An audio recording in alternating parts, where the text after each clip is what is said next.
Reka tubahereze ikaze hano i Kinyinya, ku bazi mu marembo ya gisirikare hafi n'ikigo cya gisirikare, ni ahantu heza cyane, aho ushobora kubona inzu ku mafaranga atari menshi ariko atari na make cyane, iri ahantu heza, ahantu hakodeshwa agera kuri ibihumbi ijana. Hano inzu y'inaha ikodeshwa angahe?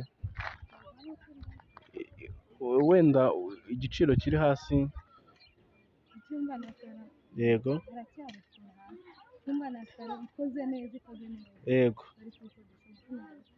Yego. Yego. Murumva ko ari ahantu heza, ni ahantu ushobora kubona inzu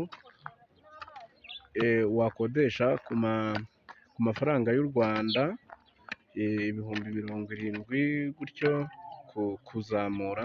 Murumva ni ahantu heza, kandi no ku muntu ukeneye kwiturira muri karitsiye nziza, kaburimbo iri hafi, ugera kuri kaburimbo ni nk'ibiceri 200 ku igare, urumva n'amaguru ushobora gutega nk'akamoto ka 5 kugira ngo ugere kuri kaburimbo mu birembo. Aha turi i Kinyinya, ku bazi mu marembo ya gisirikare, ni ahantu heza cyane.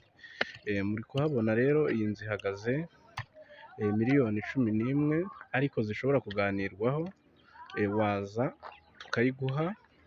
Murabona ko ntabwo ari ahantu habi, ni inzu ifite amazi, umuriro, buri kimwe cyose kirahari. Ni karitsiye nziza cyane, ni karitsiye nziza cyane. Hariya ni ku musigiti, ni ku bantu bahazi, ni ku musigiti. Uriya musigiti uba ahantu hitwa ngo iki? Kuwa Ruraza.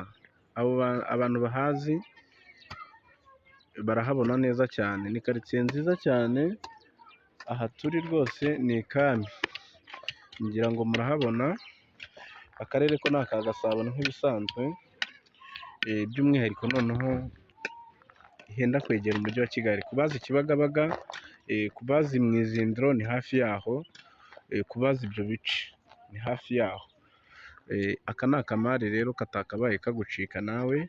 Hano tugiye tubafitiye utumari turi muri ayo mafaranga tw'utuzu. Nk'iyi nzu ifite ibyumba 3 na salo.